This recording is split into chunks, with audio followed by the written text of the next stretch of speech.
How's it going, everyone? Welcome back to the channel. Another post-game edition. Windy City Digits. Tonight, the Bulls win.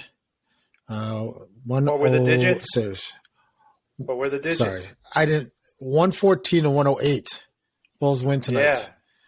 Yeah. Thanks, everyone's been tuning in to these post-game editions. We really do appreciate it. We would appreciate it if you hit the subscribe button if you like the content that we're providing here, and if you would also hit the like and hitting the notification bell. That would be great. We'd also appreciate if you're sharing out the video to your friends. Anyone like Chicago Sports Tech, I know we're Bulls heavy lately, but if anyone, like Bulls, Bears, Sox, Cubs, feel free to share the video out and share our channel. We would appreciate it. So tonight, Bulls, a win. Hey, we got a win. It was like desperation, fourth quarter. We're not frauds anymore. Oh God, those people with the fraud stuff. They didn't. They didn't look good though in the beginning. All right. So full disclaimer, I did not watch the game. I have not watched the game. I was following the game on my phone. I had someone to beat tonight. I was actually not able to watch the game tonight. So you could have lied and got away with it. I could have, but I want to be honest and truthful with our viewers. So I'm going to be kind of lying to you. Like what I saw, it was a lot of. We took the lead early, if I'm right, and then we kind of fell behind, and then we finally took over in the fourth quarter. Okay, so tale of one quarter, honestly. Okay, so first of all, Detroit, they scored, I think, about 58 points first half. Okay. And the Bulls defense was so-so, but we weren't hitting threes at all. Our 3-point percentage was terrible. We were 3 for 15.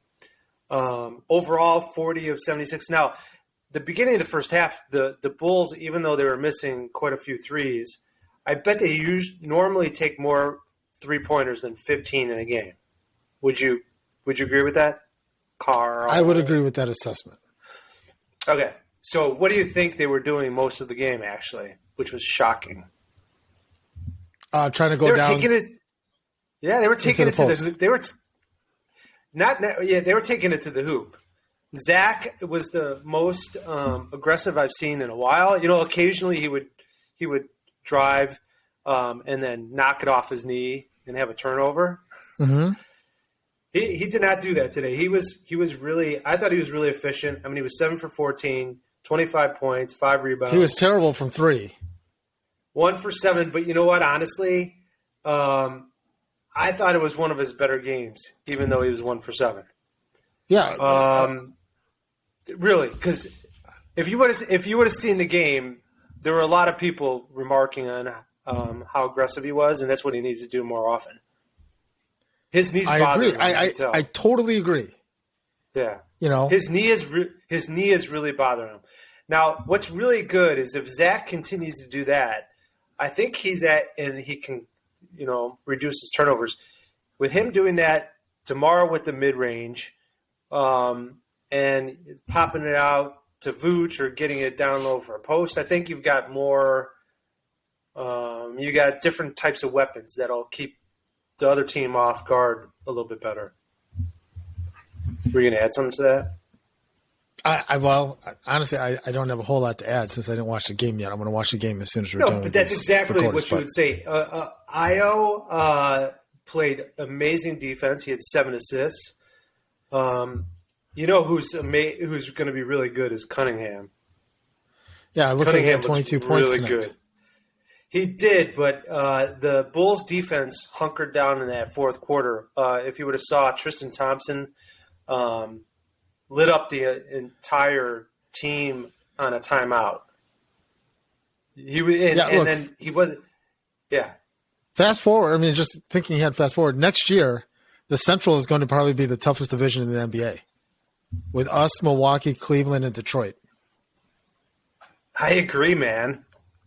Cleveland is an up-and-coming team. It's a fun division, man. Yeah, it's going to be a battle night in, night out.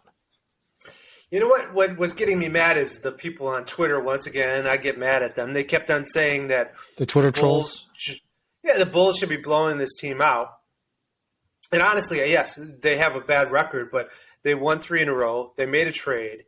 they've got some really decent players. Look, Their what people starting don't, five is good.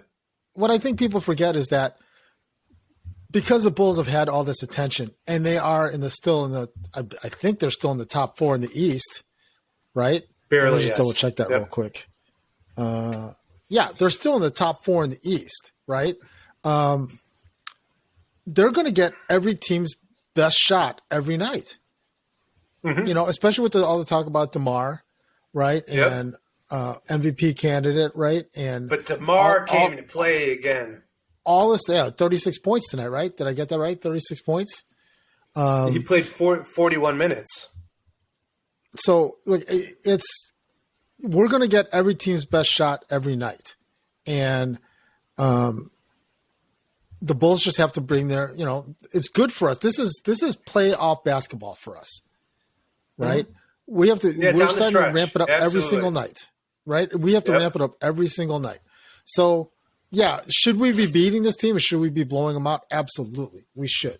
But again, Cade Cunningham is, through most of his rookie year, he's comfortable now. He knows what he needs to do. He's starting to settle into a role, right?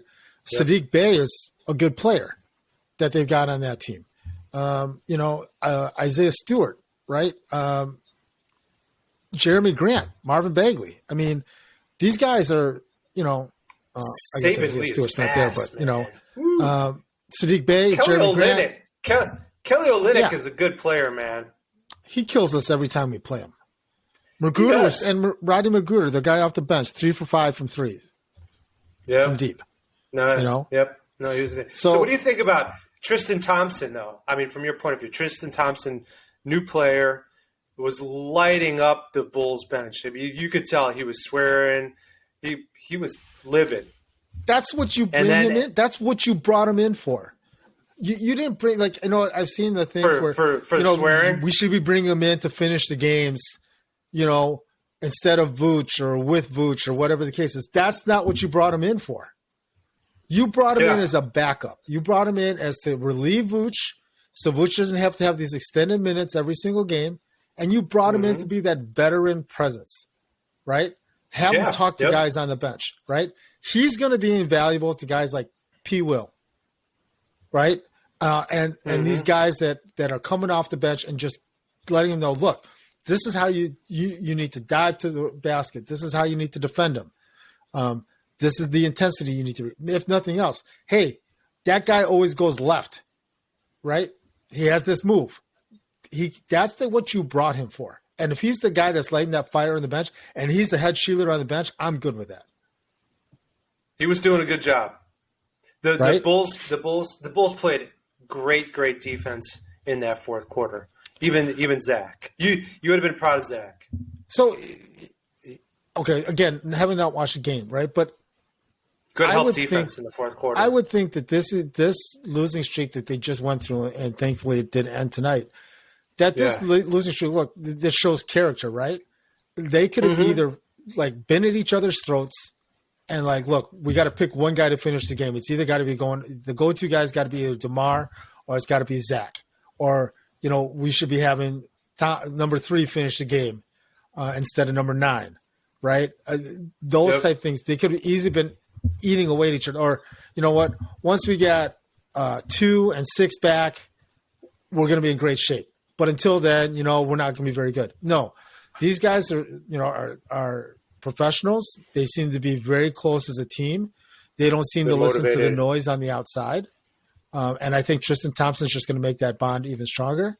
I saw something on Twitter today. The Bulls are 0-14 against the top 3 teams in each conference, right? But I don't care. But they were 18-7 with a Caruso and Ball starting, and otherwise they're 2 games over 500 without them. Yeah, again, small sample size, but this is still and the news today that Caruso has been cleared for contact, and P Dubs for minimal contact too today. Right. Just So I think what they're saying, if all goes well, they're saying Caruso could be back by Saturday or maybe early next week.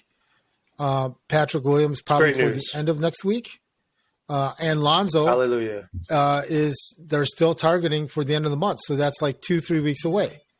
So, and that'll be amazing. You'll have a couple games left in April. The trick right now is really, honestly, you obviously want to finish in the top 4 because you want to have that home court advantage at least for the first round. No, you got it. And we're barely there. We're right below the Celtics. Who are hot right now. Or above the Celtics. I'm sorry. Yeah, they are. They're on fire. But definitely. Part of this is we control our own destiny, right? I mean, we play Miami, I think 1 or 2 more times. We play Milwaukee at least 2 more times. We have the toughest schedule the rest of the season. Yeah, I think we play at Utah. I think we play at Phoenix. We're playing Cleveland at home on Saturday. And then the Kings. We should win those next 2 games. Although Cleveland will be tough. Yeah. But I know, should. At this point, every win is... Yeah.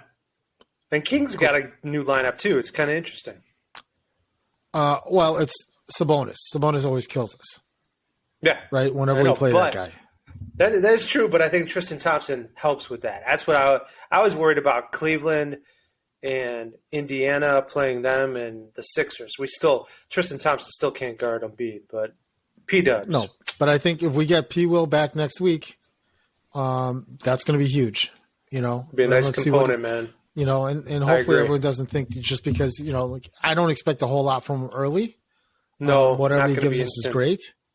But, your Twitter trolls who love you on Twitter are going to say that he's a fraud. Yep. Right? Just like you. So, again, Bulls tonight get the win in Detroit, 114-108. Zach had 25 points. 25. Demar had 36. Nikola had 21. The big 3, as I always preach, big 3 came through tonight and dominated. Right? Big 3. What did 3, by the way? What did he do tonight? He had 5 points, 4 rebounds. He was actually 3 for 4 from the free throw line, which is a bonus. Yeah. Had 4 rebounds total. No blocks. But, he was only -2 while he was on the floor. So that's a good thing. I like it. He brings some aggressiveness. So what do you guys think about the game tonight that you saw? We'd love to hear your comments below.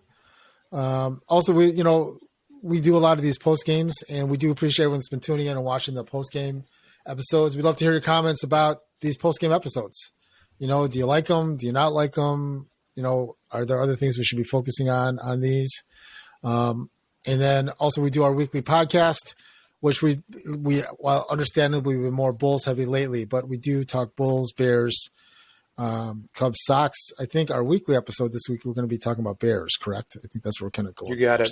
You got it, buddy. All right. So again, thanks everyone for tuning in tonight. Bulls win again tonight, much needed win. We'll see you guys in the next episode. Peace.